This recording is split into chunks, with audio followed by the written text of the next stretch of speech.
오늘은 웨스트미트 신앙고백서 강해 제10장 3항 약자들에 대한 하나님의 부르심, 이 효과적인 부르심은 줄이면은 무슨 말이라 그랬어요? 네 자로 만들면 내적 소명. 감사합니다.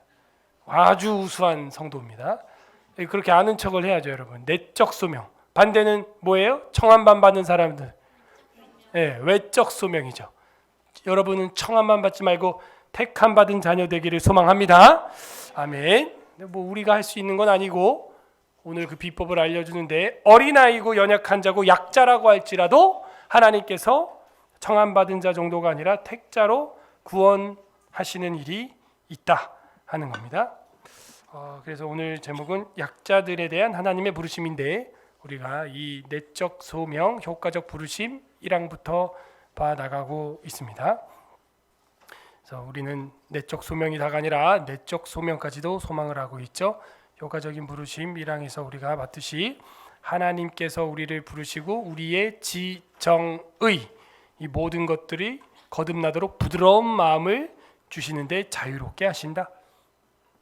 두 번째 항에서는 지난주에 효과적인 부르심에서 이 내적 소명의 전적 은혜성 해가지고, 이 내적 소명, 주님의 부르심은 전폭적인 하나님 은혜고 우리 쪽에서 할 수 있는 것은 없다. 우리는 전적으로 수동적이고 그저 주님이 주시는 선물을 받을 뿐이고, 그 전달된 제공되는 은혜를 우리는 받았을 뿐이다. 그래서 이 내적 소명은 전폭적으로 하나님께 있지, 우리의 어떤 성과나 노력이나 행동이나 여러분이 잘한 열매로 말미암아 구원받았다, 아니다. 자, 오늘 약자들에 대한 하나님의 부르심 다 같이 읽어보도록 하겠습니다. 시작. 영하기에 죽은 택함을 받은 영아들은 성령을 통하여 그리스도로 말미암아 중생하고 구원받는다. 성령께서는 그가 기뻐하시는 때와 장소와 방법을 따라 역사하신다. 또한 말씀의 전도에 의하여 외적으로 부르심을 받을 능력이 없는 다른 모든 택함 받은 자들의 경우도 마찬가지이다. 쉬운 말로 오늘은요, 이 장애우들과 어린아이들에 대한 구원은 어떻게 되는 것이냐라고 하는 인간들의 보편적 질문에 대해서 우리 외민 10장 3항이 정확하게 기록을 해주고 있다 하는 것입니다. 복음이 뭐라 그랬어요? 신약 사경에 할 때 복음, 예수 그리스도의 복음의 시작이다. 하나님의 아들 예수 그리스도의 복음의 시작이다. 마가복음 1장 1절에도 그렇게 시작을 하죠. 복음이 뭐예요? 기쁜 소식, 굿뉴스. 뭐가 기쁜 소식이고 굿뉴스입니까? 로마 시대에는 황제 통치 하이기 때문에 그 치열한 경쟁과 칼부림과 쿠데타가 일어나던 시절, 왕의 후계자 세자가 태어났다, 왕자가 태어났다, 세자가 책봉됐다. 이게 기쁜 소식이죠. 나라를 이어갈 사람이 태어났다라는 게 유앙겔리온 해가지고 복음이 된 것입니다. 그러므로 마태복음에서 마가복음에서 말하고 있는 예수 그리스도의 복음의 시작이다라고 하는 것은 바로 진정한 하늘왕, 하나님의 왕자, 이 땅을, 이 세상을, 우주를 통치할 자, 바로 예수 그리스도께서 태어나셨다, 이 땅에 성육신 하셨다 하는 것을 보여주는 게 바로 이 복음이라고 하는 단어이죠. 여러분에게는 그 복음이 있습니까? 아멘. 그러면 구원은 복음을 들음에서 구원을 받는가? 물론 믿음은 들음에서 나고 들음은 그리스도의 말씀으로 말미암느니라는 로마서 10장의 말씀이 있지요. 근데 우리가 구체적으로 더 세밀하게, 아주 신학적이고 철학적으로 세밀하게 쪼개서 생각을 해본다면, 복음으로 구원을 받는다는 것은 그 내용을 그냥 들으면 다 천국 간다는 것이냐? 그 내용을 듣고 그러면은 세례 받고 물 세례 받으면 천국 간다는 얘기냐? 구체적으로 우리는 생각을 해봐야 한단 말이죠. 여러분, 구원은 복음을 들으면서 구원을 받는 것입니까? 물 세례 받은 데까지 내가 나아가면은 구원 받는 것입니까? 사실 우리가 성경을 보게 되면은 이런 외적 증거들이 많이 기록되어 있기 때문에 거기까지만 생각할 가능성이 많죠. 이렇게 되면은 로마 가톨릭과 우리의 차이는 크게 없는 것입니다. 그냥 외적 증거가 있고 외부적인 소명, 외적 소명만 있으면 마치 구원받았다라고 하는 착시에 또 속아버리는 것이죠. 그 외적 증거가 그럼 반대로 없다 그러면 여러분은 뭐라고 말할 겁니까? 구원은 복음을 들으면서 나는 것이고, 세례를 고백하고 학습받고 앞에 나와서 맹세하고 세례 받으면 구원받았다. 그동안 우린 그렇게 배웠죠. 맞아요. 뭐 그거 이상 우리가 생각하지 못할 수 있죠. 그러나 오늘 설교 제목인 것처럼 약자들은 어떻게 되는 것입니까? 그럼 영아들은 뱃속에서 9개월 만에 9개월, 20일 만에, 30일 만에 죽은 아이들은 어떻게 되는 것이죠? 외적 증험이 없는 다운 증후군이나 뇌성마비, 더 나아가서 저랑 여러분만큼 뇌도 머리도 좋은데 눈과 귀가 안 들리고 안 보이는 농아인들은 어떡하죠? 네? 전혀 의사 전달이 안 되잖아요. 눈도 안 보이고 귀도 안 들리면 이 사람이랑 어떻게 대화 소통할 수 있죠? 뭐 말이 안 나오는 분들이야, 말 못하는 분들이야 수화라는 걸 통해서 뭘 한다고 하지만 귀랑 눈이 보이니까 귀가 들리고, 근데 귀도 안 들리고 눈도 안 보이고 어떡하죠? 어려서부터 아기 때부터 그러면 말도 못할 텐데요. 말을 못 배우니까요. 소리를 못 들으니까요. 당연히 엄마 아빠들이 하는 말들을 못 배우겠죠. 근데 사실 이 사람의 IQ나 뇌는 잘 배웠다면 저랑 여러분보다도 더 뛰어난 사람이 있을 수 있나요? 없나요? 이 땅에 흔치는 않지만 그런 사람들이 있을 수 있어요? 없어요? 있죠. 뭐 이 순간에서 뭐 IQ 몇이에요 이런 얘기 하지 마시고, 예. 그런 사람이 있는지 없는지 그 생각을 해보라고요. 지구 어디엔가. 그럴 수 있죠. 그리고 그게 또 어린 애기고 애기인데 그렇게 또 세상을 떠나서 일찍. 그 아이들의 영혼은 어떻게 되는 거죠? 누가 여러분에게 물어봐요. 여러분 친구들이, 교회 안 다니는 친구들이 물어봅니다. 뭐라 그럴 거예요? 그 아이들의 영혼은 어디 가는 거예요? 얘들아? 그 아이들의 영혼은 어디 가냐고. 택자면 천국에 가요. 아주 말 쉽게 하네 정말. 택자면 천국 간다. 그럼 택자는 누가 택자인 거예요? 물어볼게. 복음을 듣는 자가 택자 아닌가? 아니에요? 누가 택자예요? 예수님의 선택을 받은 자인데 그럼 택자는 누구냐 이거예요. 예수님이 선택한 자인데 선택받은 자는 복음을 듣는 자 아니에요? 믿고 순종하는 자 아니에요? 그들이 택자 아니에요?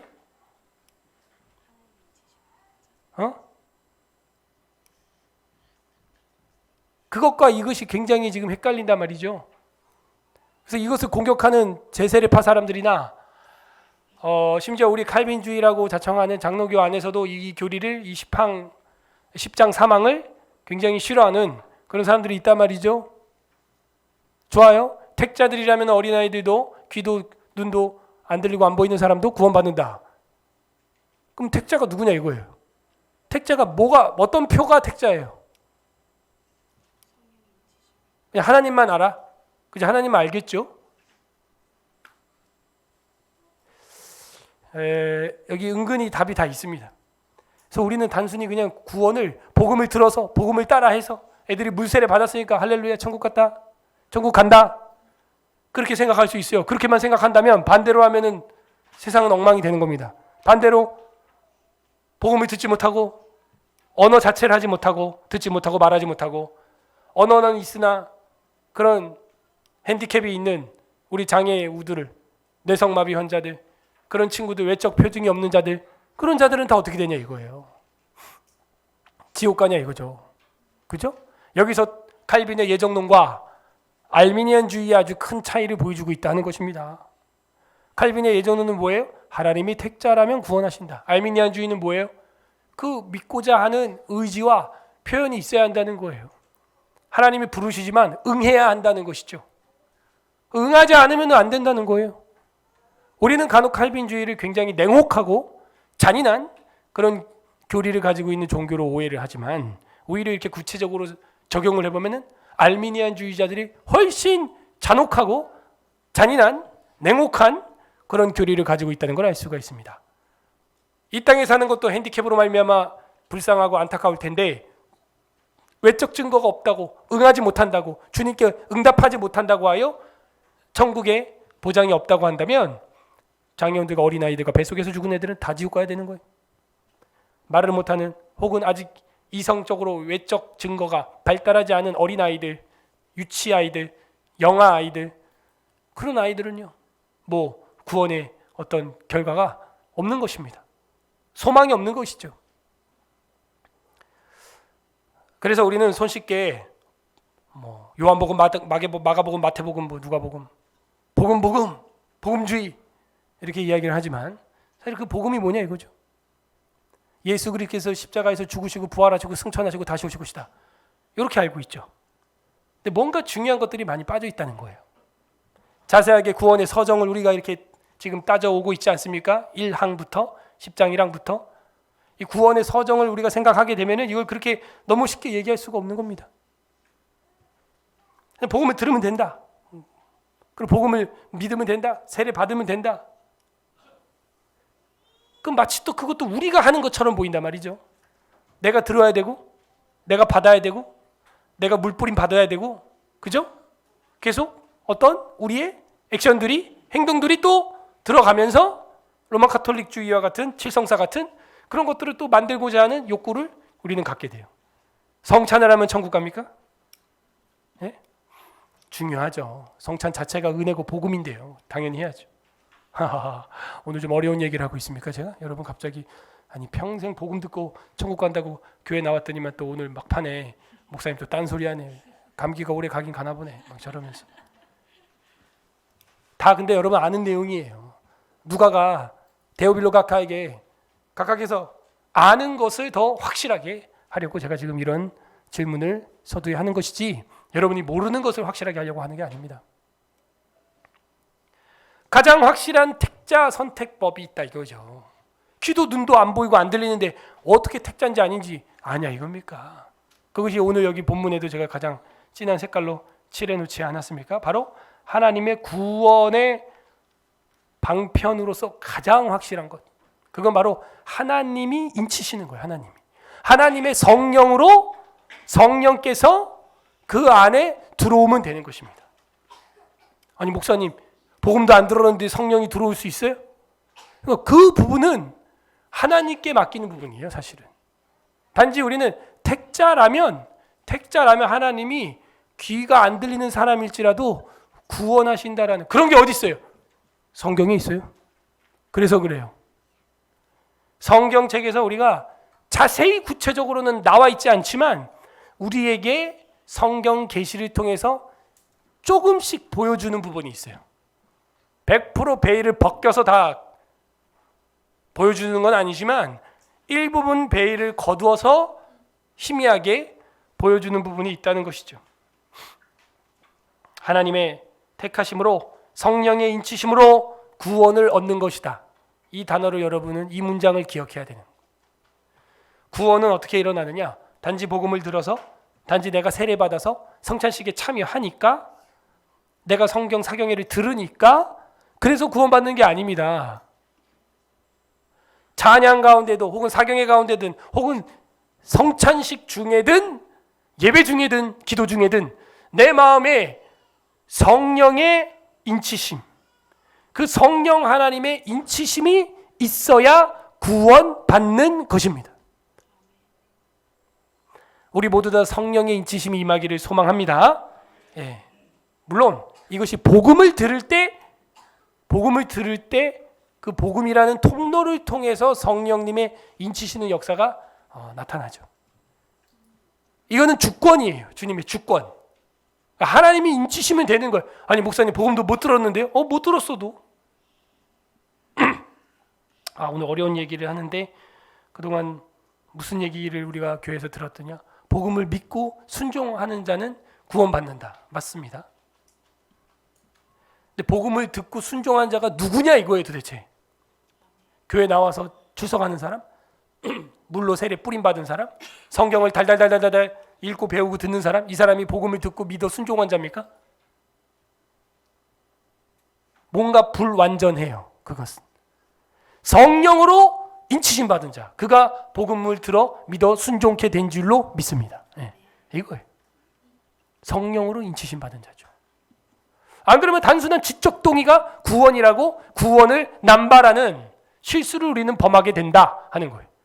단순한 지적 동의와 행사 참여가 행사 출석이 구원인 것처럼 우리는 착각을 한다.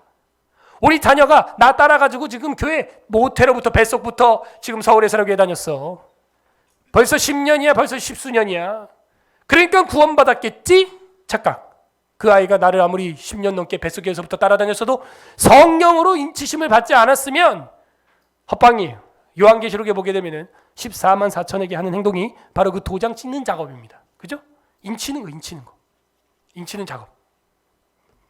그러면 성령으로 인치심 받은 거 목사님 어떻게 알아요? 몰라요. 이건 눈으로 안 보여요. 오늘 성경 읽었죠? 바람이 임의로 불매. 어디서 와서 어디로 가는지 알아요? 몰라요? 모르시네. 보니까 바람도 모르시면서 우주보다 큰 한 사람의 구원받는 시점과 분과 초를 알겠다? 그건 좀 너무 큰 욕심이고요. 예수님이 말하잖아요. 바람이 임의로 불매. 어디서 와서 어디로 가는지 알지 못하지만 바람 부는 건 알잖아요.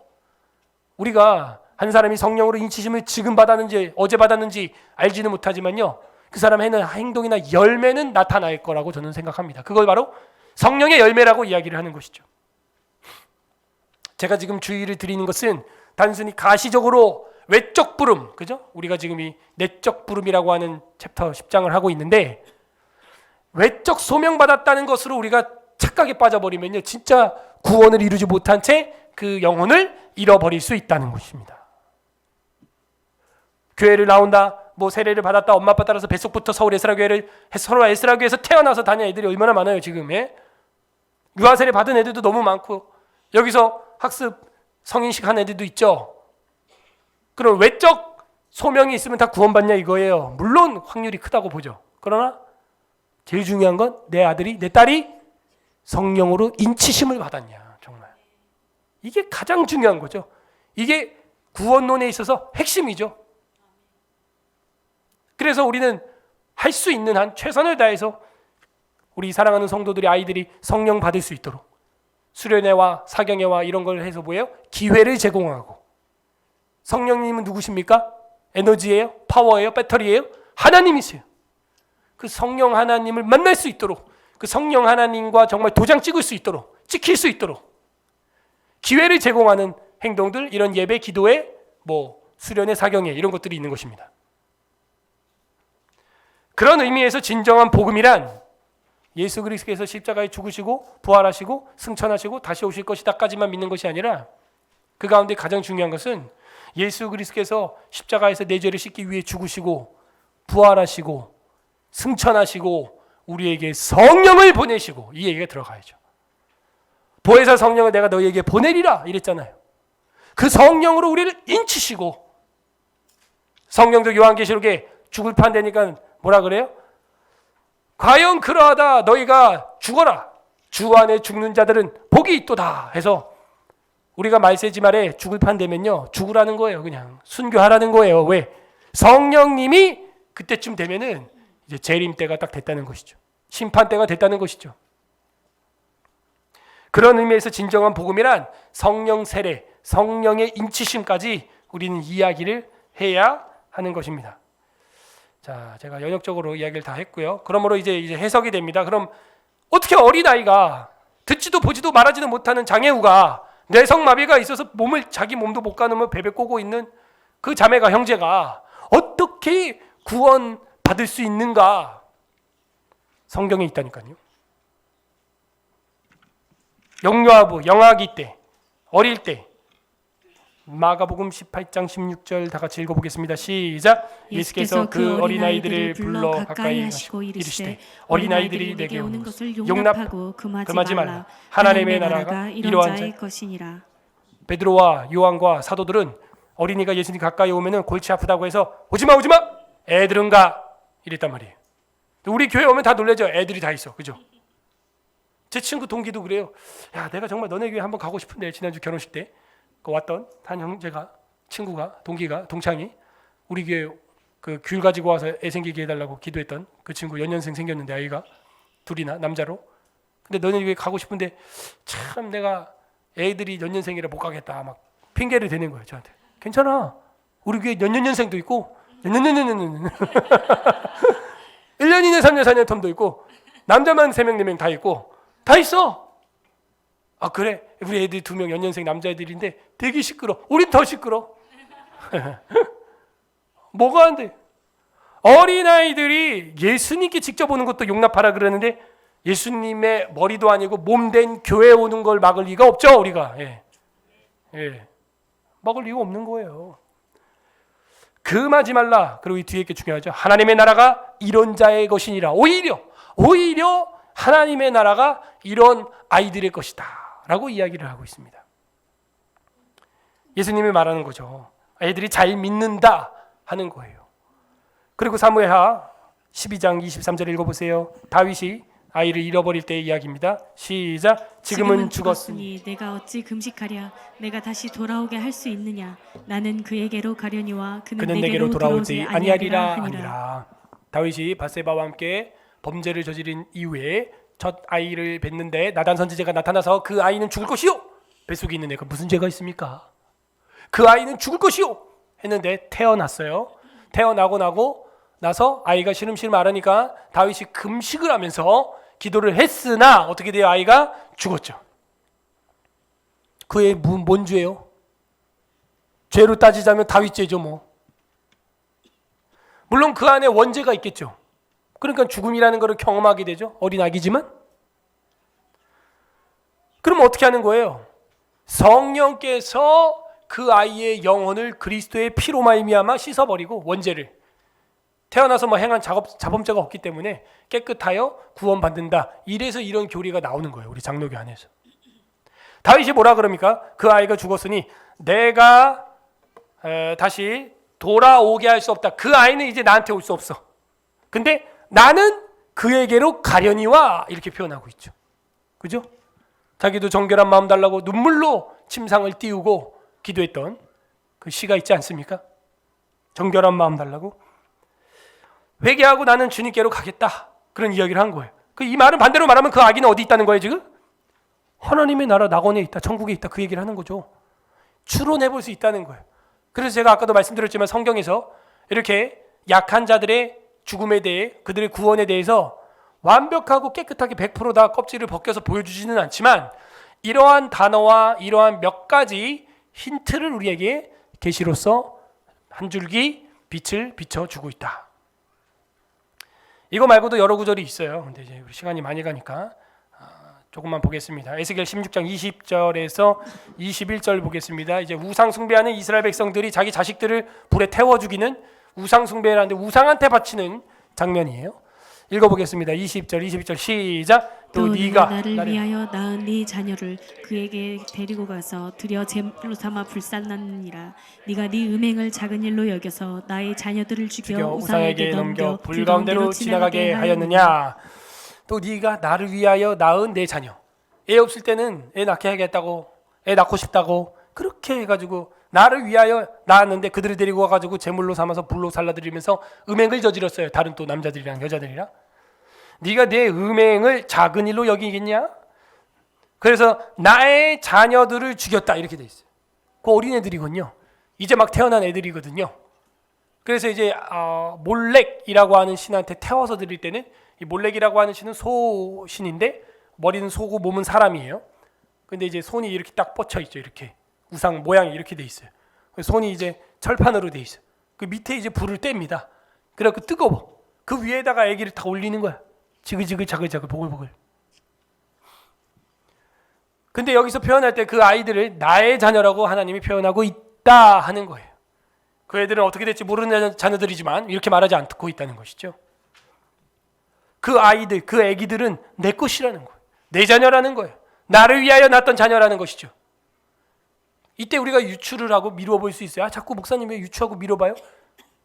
누가복음 1장에 보면은 누가도 그렇게 말을 합니다. 자세히 미루어 살펴본 나도 이렇게 말하죠. 성경 전체를 보면서 부분적으로 드러난 것들을 우리는 살펴보면서 생각할 수 있다는 거예요. 성경이 모든 걸 알려주진 않지만 원리적인 면에서 알려준다. 사도행전 16장 31절 시작. 이르되 주 예수를 믿으라. 그리하면 너와 내 집이 구원을 받으리라 하고. 자, 주 예수를 믿으라. 그러면 네가 구원을 받으리라. 이건 이해하겠어요. 근데 여기 봐요. 주 예수를 믿으라. 그러면 너와 내 집이 구원을 받으리라. 이렇게 돼 있단 말이죠. 이 집이라고 하는 말은 하우스라는 말도 있지만 내 자녀들이 이런 뜻이 있어요. 내 가족이 이렇게 돼 있단 말이에요. 그죠? 주 예수를 믿으라. 그러면 너희 엄마 아빠만, 어른들만, 이성이 발달한 성인들만, 큰 사람들만 구원받으리라가 아니야. 내 집에 있는 사람들이 다 구원받을 수 있다는 것이죠. 자녀들도 여기는 포함되어 있다는 거예요. 그래서 우리는 영아기 때 어렸을 때 죽었던 아기들도 어떻게 구원받는 것이다? 택자라면 성령께서 그에게 영혼을 인쳐서 그리스도의 피로 구원하신다는 것이죠. 이래서 이 칼빈주의에는 이런 전적인 은혜, 하나님의 예정, 전적 부패, 불강력적 은혜 이런 게 있는 거예요. 그런데 그 반대 진영에 있는 사람들은 이거를 비아냥거리는데 비아냥거리는 그들이 가지고 있는 교리가 더 잔혹하다는 것이죠. 장애인은 다 지옥 가야 되고 애기들은 다 싹 지옥 뗄감이고 뭐가 더 은혜냐? 좀 신학적 철학적 사고방식을 가져봐라. 제가 생각이 사실은 형이상학이 그죠? 기독교 변증 형이상학 이승만 대통령도 수강했던 과목이 바로 기독교 변증 형이상학이라는 과목을 프리스턴에서 하버드에서 들었단 말이에요.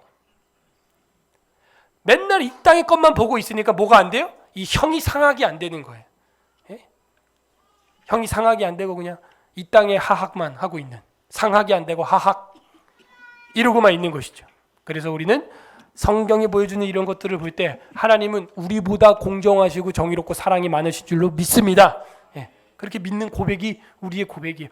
근데 인간들은 자기들이 하나님보다 더 공의로워지려고 해요. 전에도 말했지만 무슨 침례교 정땡땡 목사 이런 분들은 누구는 천국 가고 누구는 지옥 가기로 결정되어 있는 게 얼마나 여러분 잔인합니까? 그런 교리를 그냥 사람들 감성에 호소하려고 쉽게 말하는데 그 두 번째, 세 번째, 네 번째 문제는 생각을 안 하는 거죠. 무지한 거예요. 하나님의 자비로움을 자기가 구겨버려요. 성경보다 자기가 앞서려고 하는 거예요. 분명히 성경에 이렇게 이야기가 곳곳에 나와 있음에도 불구하고 영아기에 죽은 택함 받은 영아들은 성령을 통하여 그리스도로 말미암아 구원받는다 이 얘기죠. 성령의 도장, 성령의 인치심 이게 그렇게 중요한. 예수님이 그래서 가시면서 한 게 딴 거 아니에요. 내가 보혜사 성령을 너희에게 보내주겠다. 여기서 우리는 스스로 돌아봐야 돼. 나는 성령의 도장을 받았는가? 그렇지 않다면 주님 앞에 은혜의 방편들을 총동원해야 돼요. 눈이 안 보이고 귀가 안 들리는 사람의 입장에서 몸부림을 쳐야 되는 겁니다. 자, 성경을 이제 찾아볼게요. 에베소서 1장 13절 읽어보세요. 시작. 그 안에서 너희도 진리의 말씀 곧 너희의 구원의 복음을 듣고 그 안에서 또한 믿어 약속의 성령으로 인치심을 받았으니. 그러네요. 복음은 듣는 거고 복음을 듣고 그 안에서 또한 믿어 약속의 성령으로 인치심 받는 거. 그게 마지막 작업인데요. 보니까 물론 복음 듣는 거 굉장히 중요해요. 왜? 이게 그 성령의 도장 찍는 시작이고 통로기 때문에 복음은 두말할 것도 없이 중요하죠. 전파해야죠. 복음 들으면 구원 가냐? 복음 들으면 그냥 천국 가요? 자동이? 애들이 귀가 뚫렸고 고막이 열려가지고 엄마 아빠 따라해봐. 예수님은 나의 구주십니다. 나를 위해 죽었습니다. 사람 부활했습니다. 승천했습니다. 다시 오실 겁니다. 따라하면 그냥 구원 받냐고요. 복음을 듣고 그 안에서 또한 믿어 약속의 성령으로 인치심을 받았다 하는 것입니다. 어쩌면 거꾸로겠어요. 성령의 인치심을 받은 자가 이제는 하나님의 복음을 믿고 믿음 안에서 이제 그 약속을 순종하고 그죠? 주님을 따라가는 사람. 그 사람이 누구예요? 성령의 사람. 그래서 그런 구절이 있어요. 누구든지 예수를 주로 시인하는 자는 성령으로 하지 아니하고는 주라 시인할 수 없다. 맞잖아요. 반대로.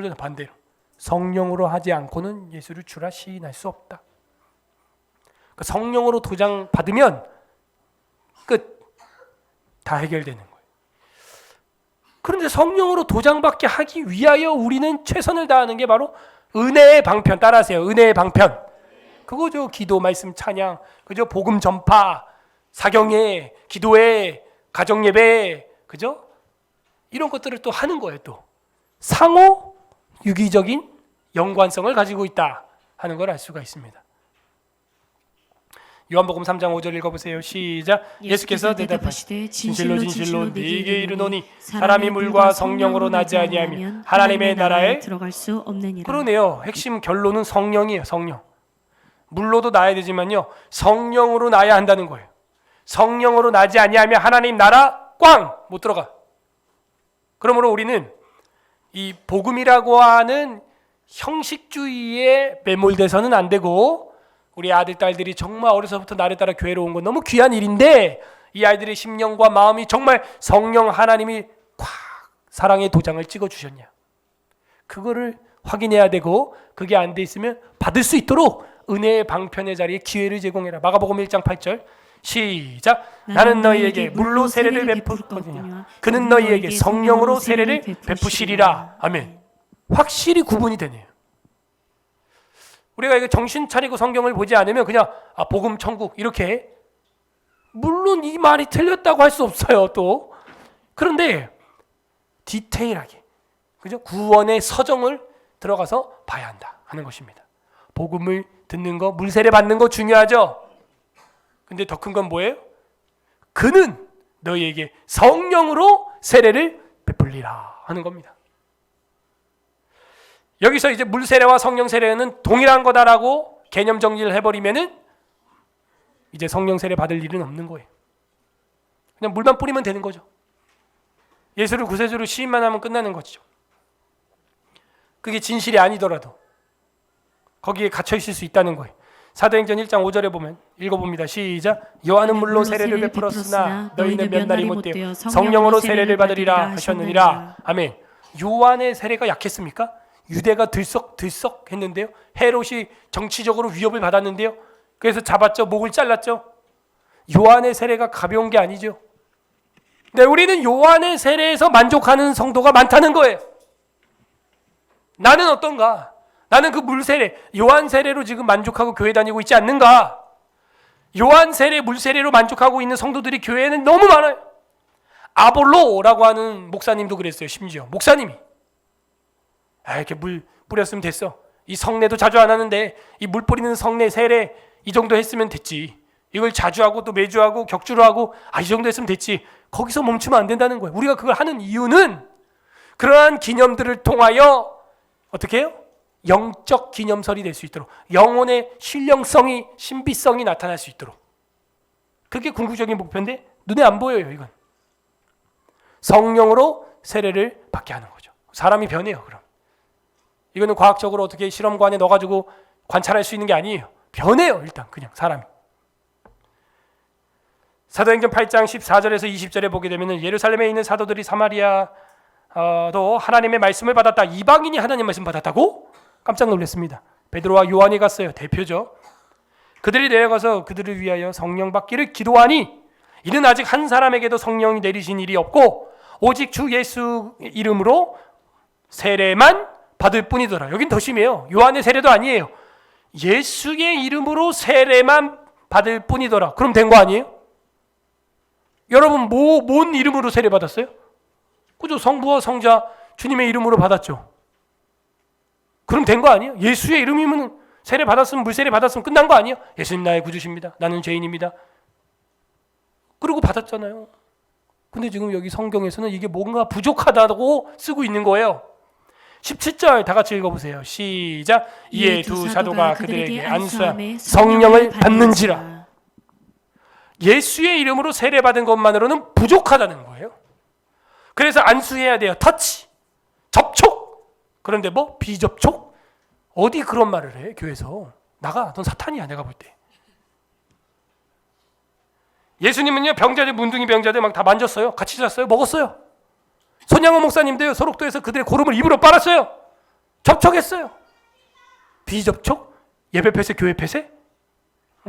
그냥 마귀의 그 함정이다 하는 게, 여러분 성경을 이렇게 알고 보면 훤히 보여요. 그냥 말도 안 되는 소리구나 하는 것을 우리는 알 수가 있습니다.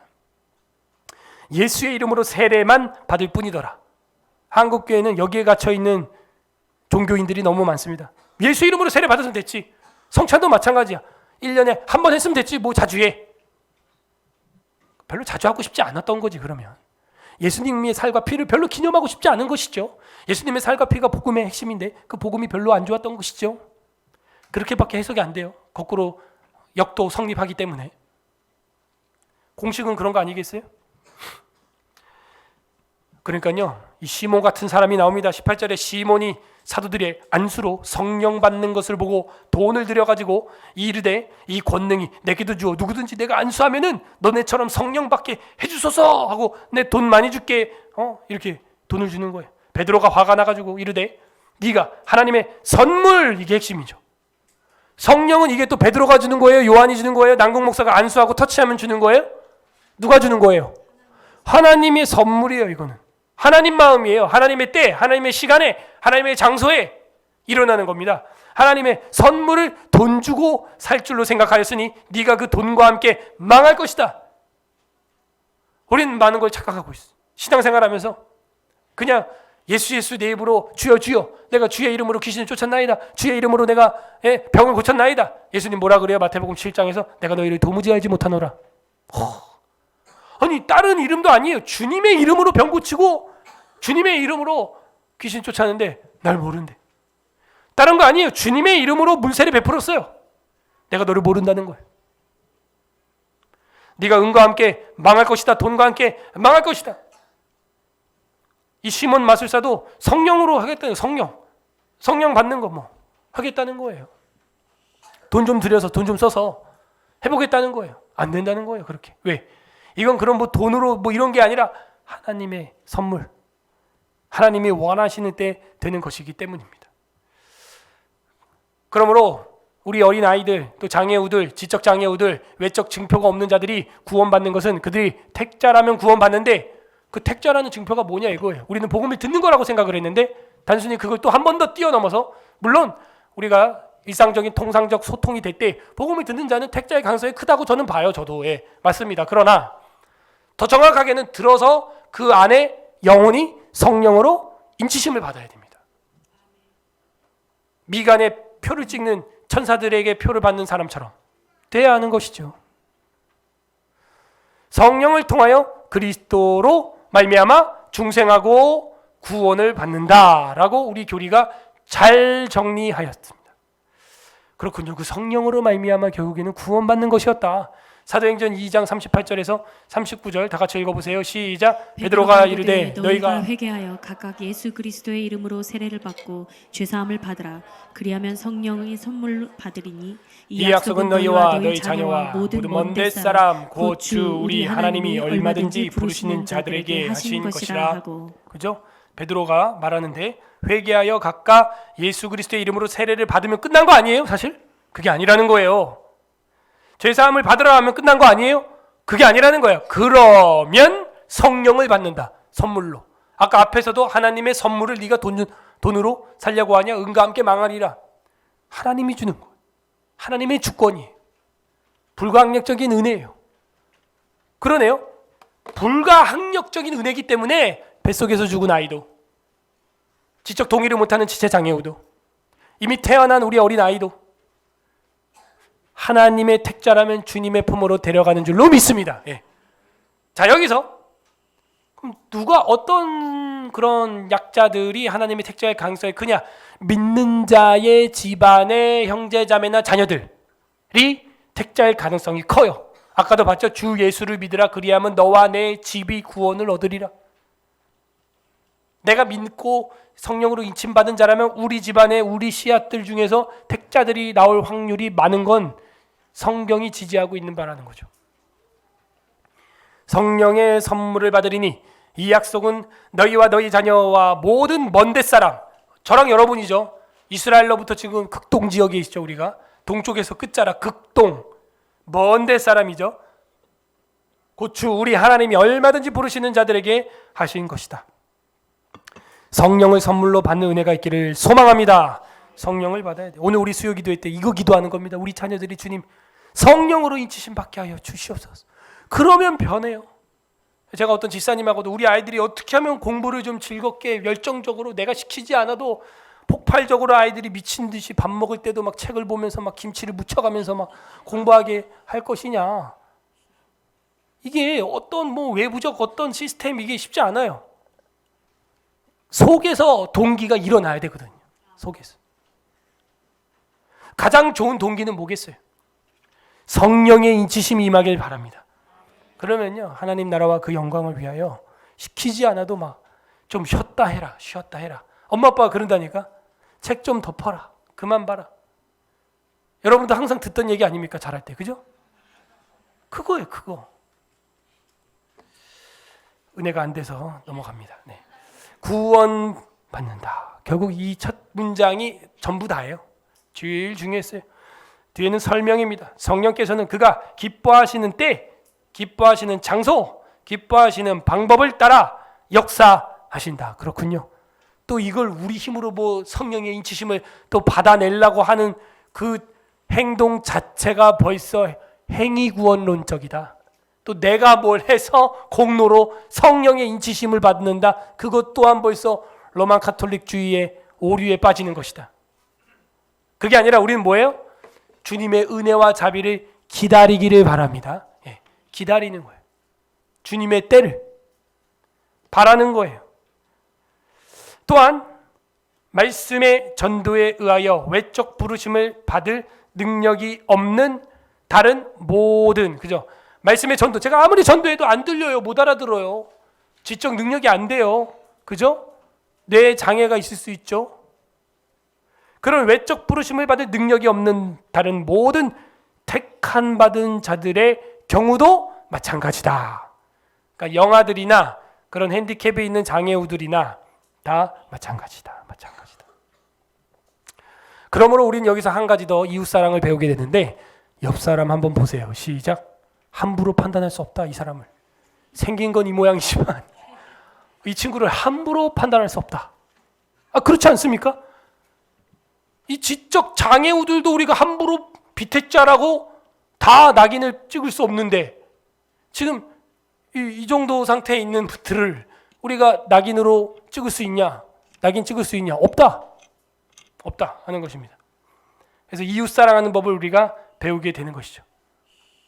이 아이가 언제 변하냐? 하나님의 때, 하나님의 장소에서 하나님의 방법으로 변화가 되는 것입니다. 요한복음 3장 3절과 5절과 8절 보면은 예수께서 대답하여 이르시되 진실로 진실로 네게 이르노니 사람이 거듭나지 아니하면 하나님의 나라를 볼 수 없다. 거듭이라는 말은 두 번, 다시, again, 다시 태어나지 아니하면이에요. 예수께서 대답하여 시되 진실로 진실로 네게 이르노니 사람이 물과 성령으로 나지 아니하면 하나님의 나라에 들어갈 수 없다. 바람이 임의로 불매 네가 그 소리를 들어도 어디서 와서 어디로 가는지 알지 못하지? 성령으로 난 사람도 이런 거야. 신비죠. 신비. 기독교의 신비, 신령함. 그렇군요. 기대되지 않습니까? 성령 하나님이 언제 나를, 내 아내를, 내 남편을, 우리 아이들을, 그 인간을 변화시켜 주실까? 기대된다. 기대된다. 여러분, 그게 기독교인들이에요. 어떤 한 인간을 봐도 절망하지 않아. 기대하는 거예요. 하나님이 변화시키실 그날을. 저희 아버지가 환갑 넘고 예수 믿고 제일 첫 예배를 매주 개근으로 나갈지 저는 제 머리에 상상이 안 됐고, 저희 아버지가 예수 믿는 장면을 제가 한번 생각을 어렸을 때 해봤는데, 아마 이럴 때 예수를 믿을 것이다. 이제 술 담배를 뭐 맨날 하셨으니까 폐암이 걸려가지고 병원에서 콜록콜록 할 때 예수 이름으로 기도합니다. 아멘. 죽기 직전 1분 전 억지로 따라하고 임종기도하고 돌아가실 때는 아마 그렇게는 할 수 있겠지. 제가 상상했던 우리 아버지의 예수 믿는 장면이었어요. 그런데 제 생각은 완전히 박살이 나고 60에 교회를 나와 세례받고 받자마자 평생 피던 담배를 탁 끊어버리고 74 돌아가실 때까지 항상 기도하시던 그 아버지를 내가 보고야 말았다 하는 것은 전적인 성령님의 은혜인 줄로 믿습니다. 바람이 임의로 불며 어디서 와서 어디로 가는지 우리는 몰라요. 하나님의 능력입니다. 하나님의 영역이에요. 우리가 어떻게 할 수 없습니다. 조급해하지도 마시고 자부심, 너무나 자만심 가질 필요도 없다. 자, 그래서 그 택함 받은 자들이라는 이야기는 뭐 성경에 너무 많아서 그건 우리가 예정론 공부할 때 다 했습니다. 하나만 읽고 기도에 들어가겠습니다. 다 같이 읽겠습니다. 로마서 8장 33절 시작. 누가 능히 하나님께서 택하신 자들을 고발하리요 의롭다 하신 이는 하나님이시니. 아멘. 봐봐요. 누가 하나님께서 택한 자들을 고발하겠냐? 하나님이 택한 거야. 어린아기든 장애우든 하나님이 택한 자야. 그걸 네가 어떻게 고발하겠냐? 응? 그걸 어떻게 네가 고발할 수 있냐? 의롭다 하신 이는 하나님이 하나님. 하나님이 택했고 하나님이 의롭다 칭해버렸는데 어떻게 할 거야? 봐봐요. 예레미야가 태어나기도 전에 뱃속에서 내가 너를 택하였노라. 예레미야 1장. 마태복음 3장, 마가복음 1장, 누가복음 3장. 세례 요한이 엄마 뱃속에서부터 성령 충만했더라. 우리는 막 살아서 지금 막 온몸부림을 쳐도 안 되는데 지금 막 뭐야? 뱃속에서부터 치트키 치고 나왔어 벌써. 예? 쇼미더머니 치고 막 나왔단 말이야. 이 세례 요한은 우리 소관이 아니에요. 우리 소관이 아니라고. 야곱이 둘째예요, 첫째예요? 예? 둘째잖아. 야곱이 왜 번성케 되냐고. 형이 번성해야지. 하나님 소관이에요. 그랬더니 또 야곱도 자기 손주들 안수기도 해줄 때 손을 어떻게 해요? 므낫세하고 에브라임한테. 그죠? 이렇게 한단 말이에요. 이렇게 안 하고 왜 이렇게 하냐 이거예요. 성령께서 이렇게 나에게 예언하게 하신다. 어떻게 할 건데요? 그거를 누가 막을 건데요? 안 돼요. 발람이 발락에게 돈을 받았으면 이스라엘을 저주해줘야 될 거 아닙니까? 근데 이 발람이 발락에게 돈을 받았음에도 불구하고 이스라엘을 또 저주하려고 산 위에 올라갔음에도 불구하고 발람 입에서 뭐가 나와요? 축복이 나와버리는. 성령께서 막 입을 비틀어 버리는데 어떻게 해요? 안 되는 거예요. 그 마음속에서 그렇게 감화하시는데 막을 길이 없는 거예요. 불 붙으니까. 우리에게 그런 성령님의 인치심과 성령의 충만한 역사가 일어나기를 주님의 이름으로 소망합니다. 이 시간 우리 다 같이 말씀 생각하면서 기도하고 기도회로 들어가도록 할 텐데, 첫 번째, 성령 하나님 감사드립니다. 우리를 초대하여 주시고 여기까지 인도해 주셨습니다. 언제부터 내가 믿음을 가졌는지 잘 모르겠습니다. 그러나 바람이 임의로 불매 그 소리는 우리가 들리지만 어디로 와서 어디로 가는 거 모르는 것처럼 저도 어느 순간 이 자리에 앉아 있네요. 제가 오늘 여기 앉아 있네요. 오 주님 감사합니다. 이거 자체가 은혜입니다. 우리 찬양하고 기도를 해야겠어요. 예. 자막이 나오나요? 우리 거룩하신 성령이요. 찬양 천천히 부르고.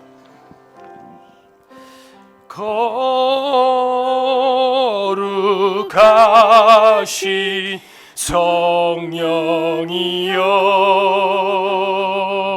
성령이여 우리에게 임하소서.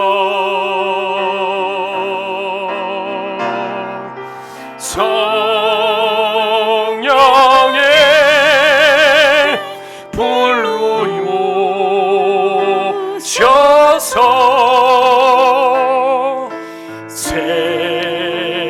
세상 헛된 마음 태우소서.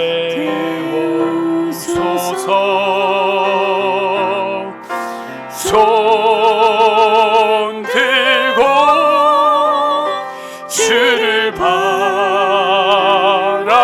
때 성령이여 성령이여 성령이여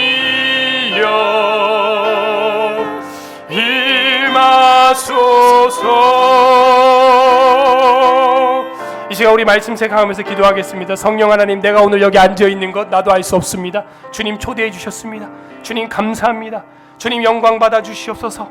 두 번째, 우리 회개합시다. 거룩한 성령 하나님, 거룩한 하나님, 주님이 우리보다 정의로움에도 불구하고 때로는 우리가 더 정의로우려고 했습니다. 우리가 사람들의 구원을, 우리가 당락을 지으려고 했습니다.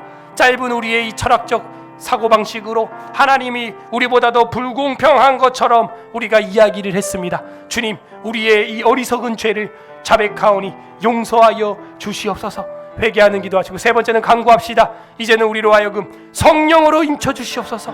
그때와 장소와 방법 나는 알 수 없으나 하나님이 주신 은혜의 방편, 예배와 기도와 찬양과 말씀과 사경회와 여러 가지 방법들을 우리는 최대한 참여할 뿐이오니 주님의 때, 주님의 능력 안에서 우리를 성령으로 인쳐주시고, 우리 사랑하는 자녀들, 사랑하는 가족들, 변하지 않는 저들의 모습 볼 때 나는 절망합니다. 그러나 주님은 소망합니다. 주님, 저들의 영혼에 성령으로 한 번만 인쳐주셔서 뒤집어지게 하여 주시고 저들의 악습이 끊어지게 하여 주시옵소서. 우리 주님 한번 부르고 다 같이 기도하겠습니다. 주님